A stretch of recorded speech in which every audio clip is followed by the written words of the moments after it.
ये आकाशवाणी रायपुर है। प्रादेशिक समाचार बुलेटिन के साथ मैं शुभ्रा भट्टाचार्य।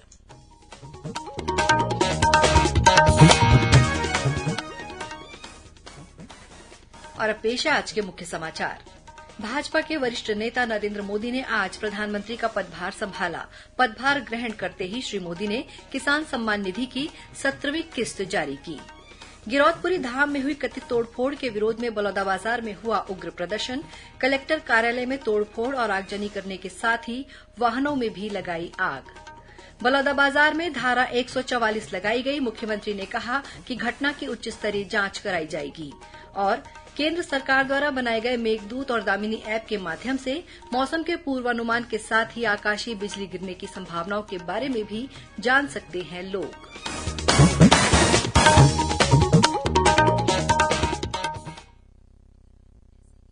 अब समाचार विस्तार से। भाजपा के वरिष्ठ नेता नरेंद्र मोदी ने आज प्रधानमंत्री का पदभार संभाल लिया है। पदभार ग्रहण करते ही प्रधानमंत्री श्री मोदी ने किसान सम्मान निधि की 17वीं किस्त जारी की है। लगभग 20,000 करोड़ रुपए की ये किस्त 9 करोड़ 30 लाख किसानों को जारी की गई है। श्री मोदी ने कहा कि उनकी सरकार का पहला निर्णय किसानों के कल्याण के प्रति उनकी प्रतिबद्धता को दर्शाता है। प्रधानमंत्री ने कहा कि आने वाले दिनों में उनकी सरकार कृषि क्षेत्र और किसान कल्याण के लिए और प्रतिबद्धता से कार्य करेगी। इससे पहले भाजपा के वरिष्ठ नेता नरेंद्र मोदी ने कल नई दिल्ली में राष्ट्रपति भवन में लगातार तीसरी बार प्रधानमंत्री पद की शपथ ली। राष्ट्रपति द्रौपदी मुर्मू ने उन्हें पद और गोपनीयता की शपथ दिलाई। मंत्रिमंडल में 31 कैबिनेट मंत्री, 5 स्वतंत्र प्रभार राज्य मंत्री और 36 राज्य मंत्री सहित कुल 72 मंत्रियों ने भी शपथ ली। नई केंद्रीय मंत्रिपरिषद में भाजपा के वरिष्ठ नेता राजनाथ सिंह, अमित शाह, नितिन गडकरी, एस जयशंकर, पीयूष गोयल, धर्मेंद्र प्रधान, निर्मला सीतारमण और जेपी नड्डा, शिवराज सिंह चौहान, मनोहर लाल खट्टर और सर्बानंद सोनोवाल सहित 31 कैबिनेट मंत्रियों को शपथ दिलाई गई। प्रधानमंत्री नरेंद्र मोदी के नए मंत्रिमंडल के सदस्य के रूप में छत्तीसगढ़ के बिलासपुर से सांसद तोखन साहू ने भी शपथ ली। मुख्यमंत्री विष्णुदेव साय ने प्रधानमंत्री नरेंद्र मोदी को लगातार तीसरी बार देश के प्रधानमंत्री बनने पर बधाई दी है। उन्होंने कहा कि डबल इंजन की सरकार से छत्तीसगढ़ के विकास को नई ऊंचाइयां मिलेंगी। वहीं मुख्यमंत्री विष्णुदेव साय, उप मुख्यमंत्री अरुण साव और विजय शर्मा सहित राज्य मंत्रिमंडल के सदस्यों ने केंद्रीय मंत्रिपरिषद में शामिल किए जाने पर बिलासपुर सांसद तोखन साहू को बधाई दी है। गिरौदपुरी धाम में हुई कथित तोड़फोड़ के विरोध में एक समाज विशेष के लोगों ने बलौदाबाजार में धरना प्रदर्शन किया। साथ ही जिला कलेक्टर कार्यालय का घेराव करने की भी कोशिश की। इस दौरान कुछ प्रदर्शनकारी उग्र हो गए और उन्होंने कलेक्टर कार्यालय में तोड़फोड़ करने के साथ ही कलेक्टोरेट भवन में आगजनी की और बलौदाबाजार मुख्य मार्ग पर कुछ वाहनों में भी आग लगा दी। इसके अलावा प्रदर्शनकारियों द्वारा पुलिस जवानों पर भी पथराव करने की खबर है। तनावपूर्ण स्थिति को देखते हुए रायपुर से अतिरिक्त पुलिस बल को मौके के लिए रवाना किया गया है।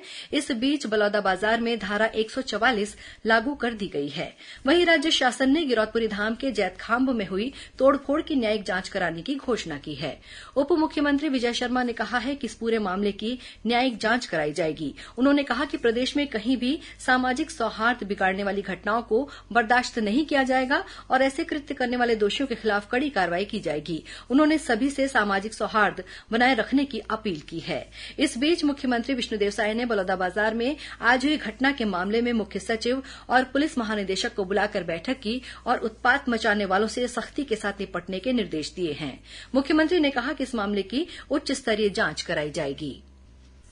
कोरबा जिले में जंगली हाथी के हमले में एक महिला की मौत हो गई है। वन विभाग के अधिकारियों ने बताया कि कोरबा वन मंडल के कुदमुरा वन क्षेत्र में हुए हमले में मरने वाली महिला की पहचान यादवबाई कंवर के रूप में हुई है। अधिकारियों ने बताया कि आज सुबह यादवबाई अपने पति वृक्षराम कंवर के साथ गिरारी गांव जा रही थी, तभी उनका सामना जंगली हाथी से हो गया। इसी दौरान हाथी ने हमला कर दिया, जिसमें उसकी मौत हो गई। वहीं उसके पति ने किसी तरह भागकर अपनी जान बचाई।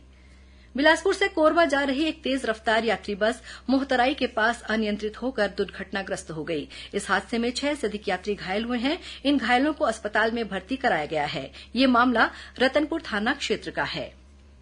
सरगुजा जिले के प्राथमिक स्वास्थ्य केंद्र नवानगर में प्रसूता द्वारा जमीन पर प्रसव किए जाने की घटना के मामले में खंड चिकित्सा अधिकारी डॉक्टर पीएन राजवाड़े को निलंबित कर दिया गया है। इसके अलावा एएनएम मीना चौहान को हटाकर आयुष्मान मंदिर रेवापुर में कार्यादेशित किया गया। साथ ही ड्यूटी में पदस्थ स्टाफ नर्स को भी निलंबित कर दिया गया है। गौरतलब है कि मामले को संज्ञान में लेते हुए स्वास्थ्य मंत्री श्याम बिहारी जायसवाल ने घटना की जांच के निर्देश दिए थे। स्वास्थ्य विभाग ने इस मामले की जांच करवाई थी। इसके बाद ये कार्रवाई की गई। स्वास्थ्य मंत्री ने विभाग के अधिकारियों को निर्देश जारी किए हैं कि भविष्य में भी ऐसी लापरवाही करने वालों पर सख्त कार्रवाई की जाए। प्रादेशिक समाचार आप आकाशवाणी रायपुर से सुन रहे हैं। छत्तीसगढ़ की खबरों से है आपका वास्ता और खबरों की विश्वसनीयता से है हमारा वास्ता। आकाशवाणी समाचार रायपुर के प्रादेशिक समाचार बुलेटिन के साथ ही हमारे समसामयिक कार्यक्रम आप रेडियो के अलावा अपने मोबाइल पर भी सुन सकते हैं। आकाशवाणी समाचार फेसबुक, ट्विटर और यूट्यूब पर भी उपलब्ध है। हमारा Facebook page Chhattisgarh news on AIR, Twitter handle CGAIR news और हमारा यूट्यूब चैनल है छत्तीसगढ़ AIR न्यूज। तो अब रेडियो के साथ ही आपके मोबाइल के जरिए भी हम पहुंच रहे हैं आप तक। छत्तीसगढ़ की हर खबर के लिए सुनते रहिए आकाशवाणी समाचार। और अब आगे बढ़ते हैं बाकी के समाचारों की ओर। आईटीबीपी ने बस्तर और महाराष्ट्र के सीमावर्ती मोहला मानपुर के माओवाद प्रभावित सीता गांव में एक फील्ड अस्पताल खोलने का फैसला किया है। 27वीं वाहिनी के कमांडेंट विवेक पांडे ने बताया कि ग्रामीणों को बेहतर चिकित्सा सुविधा उपलब्ध कराने के उद्देश्य से ये पहल की गई है। उन्होंने बताया कि इस फील्ड अस्पताल में ओपीडी, आईपीडी, दवाखाना, लेबोरेटरी के साथ साथ अन्य कई सुविधाएं निःशुल्क उपलब्ध होंगी। वहीं आईटीबीपी के चिकित्सा अधिकारी ग्रामीणों का निःशुल्क उपचार करेंगे। नई दिल्ली स्थित छत्तीसगढ़ सदन में आज मुख्यमंत्री विष्णुदेव साय ने नेशनल जूनियर और सब जूनियर प्रतियोगिताओं में भाग लेने आए छत्तीसगढ़ के 32 पावर लिफ्टर खिलाड़ियों से मुलाकात की। इस अवसर पर छत्तीसगढ़ के उप मुख्यमंत्री विजय शर्मा और उप मुख्यमंत्री अरुण साव भी उपस्थित थे। मुख्यमंत्री ने खिलाड़ियों का उत्साहवर्धन करते हुए उनकी मेहनत और समर्पण की सराहना की। उप मुख्यमंत्री विजय शर्मा और अरुण साव ने भी खिलाड़ियों का हौसला बढ़ाया और उनके उज्जवल भविष्य की कामना की। खिलाड़ियों ने अपने अनुभव साझा किए और राज्य सरकार से मिल रहे समर्थन के लिए आभार व्यक्त किया। प्रधानमंत्री जनमन योजना का लाभ दिलाने गौरेला पेंड्रा मरवाही जिले के बैगा बाहुल्य ग्राम पंचायतों में आज से विशेष शिविरों का आयोजन किया जा रहा है। 3 जुलाई तक चलने वाले इन विशेष शिविरों में Aadhaar card, ration card, MNREGA job card, Pradhan Mantri Awas, विद्युत connection, Ujjwala gas connection, Ayushman card सहित जाति प्रमाण पत्र, किसान क्रेडिट कार्ड और प्रधानमंत्री सुरक्षा बीमा के छूटे हुए हितग्राहियों को संबंधित विभागों द्वारा शिविरों में लाभान्वित किया जाना है। इस योजना के तहत आज ग्राम पंचायत चुक्तिपानी में शिविर का आयोजन किया गया। वहीं 12 जून को ग्राम पंचायत केवची के बैगापारा में विशेष शिविर का आयोजन किया जाएगा। केंद्र सरकार ने किसानों के लिए मौसम संबंधी जानकारी और आकाशीय बिजली से जनहानि रोकने के लिए मेघदूत और दामिनी ऐप का निर्माण किया है। मेघदूत ऐप के माध्यम से किसान मौसम पूर्वानुमान जैसे तापमान, वर्षा की स्थिति, हवा की गति और दिशा की जानकारी ले सकते हैं। वहीं दामिनी ऐप के माध्यम से 20 से 30 किलोमीटर के दायरे में आकाशीय बिजली का पूर्वानुमान मिल सकता है। इन दोनों ऐप को गूगल प्ले स्टोर के माध्यम से किसी भी एंड्रॉयड मोबाइल पर डाउनलोड किया जा सकता है। राजस्व और आपदा प्रबंधन विभाग ने सभी कलेक्टरों को इन दोनों ऐप का प्रचार प्रसार करने के साथ ही गांव में मुनादी करने के निर्देश दिए हैं। और अब पेश है मौसम का हाल। मौसम विभाग के अनुसार कल दक्षिण छत्तीसगढ़ में हल्की वर्षा हो सकती है। वहीं प्रदेश के एक दो स्थानों पर हल्की वर्षा होने अथवा गरज चमक के साथ छींटे पड़ने की संभावना है। साथ ही कुछ स्थानों पर अंधड़ चलने तथा वज्रपात होने की भी आशंका है। मौसम विभाग के अनुसार एक द्रोणिका पूर्वी बिहार से नागालैंड तक विस्तारित है। वहीं एक ऊपरी हवा का चक्रीय चक्रवाती घेरा मराठवाड़ा के ऊपर लगभग 3 किलोमीटर ऊंचाई पर स्थित है। इसके असर से कल प्रदेश के तापमान में 2 से 3 डिग्री सेल्सियस की वृद्धि होगी। रायपुर के रिदम केडिया ने जेईई एडवांस 2024 की परीक्षा में 360 में से 337 अंक हासिल कर देशभर में चौथा स्थान प्राप्त किया है।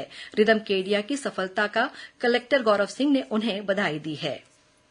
अब कुछ खबरें संक्षेप में। राज्य सरकार ने पूर्व मुख्य सचिव सुनील कुमार कुजूर को राज्य सहकारी निर्वाचन आयुक्त बनाया है। इस संबंध में अधिसूचना जारी कर दी गई है। श्री कुजूर 1983 बैच के सेवानिवृत्त आईएएस अधिकारी हैं। राज्य के शासकीय औद्योगिक प्रशिक्षण संस्थाओं में छात्रावास अधीक्षक और छात्रावास अधीक्षिका के पदों पर अभ्यर्थियों का 6वें चरण का दस्तावेज सत्यापन 13 जून को शासकीय औद्योगिक प्रशिक्षण संस्थान सड्डू रायपुर में किया जाएगा। जगदलपुर के जिला कौशल विकास प्राधिकरण और जिला रोजगार तथा स्वरोजगार मार्गदर्शन केंद्र द्वारा लाइवलीहुड कॉलेज आडावाल में 12 और 13 जून को प्लेसमेंट कैंप का आयोजन किया जाएगा।